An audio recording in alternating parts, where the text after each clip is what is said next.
Несекојдневна продавница среде Вашингтон. Собствениците во ниту еден момент од разговорот не го крија ентузијазмот за тоа што го работат. Ерик Нилсон, поранешен успешен лобист во телекомуникационата индустрија, воедно е и уметник. Неговиот уникатен начин на сликање со акрилни бои е всушност изложен овде и вели дека продажбата му оди одлично. Бизнисот е комбинација на неговата страст за уметност и посветеноста на деловниот партнер Роб Кингсбури за креирање на чоколадни производи што буквално се топат во устата. Какаото се служи во 15 различни вкусови, а карактеристично е што секој од нив е олицетворение на одредена холивудска актерка, нејзин изглед или карактерни особини. Пијалоците ги носат имињата на овие звезди. Например, Мерлин Монро е направен од бело чоколадо заради незината боја на коса и оваа добро позната фотографија. Какаото Елизабет Тейлор е со вкус на лавандер заради, како што вели Ерик, бојата на очите. Well, you can tell the store is about it's kind of an extravagant feeling. Очигледно е дека продавницата оддава своевидно екстравагантно чувство. Затоа сакавме и какаото да биде во тој стил. Дел од шармот на барот да се поврзе со нешто екстравагантно, како театарот и филмот.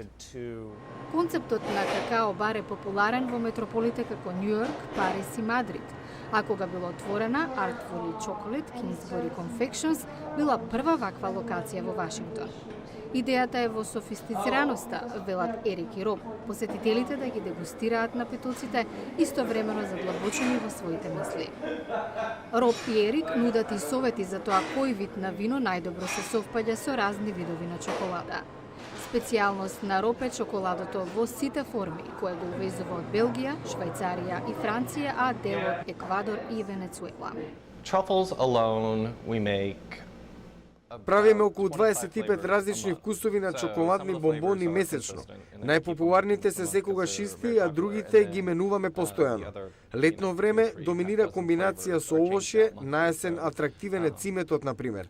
А планираме да воведеме и сладо компир. Освен бомбоните, нудиме 60 различни видови на сладки. На инспирацијата и нема крај. Локацијата е отворена уште од 2007-та, но чоколадото е се уште вкусно, а уметноста брилијантна. Доказ дека забавата продолжува е што собствениците дополнително нудат и часови за изработка на овие сладки задоволства. Јулија Велковска, Глас на Америка на македонски, Вашингтон.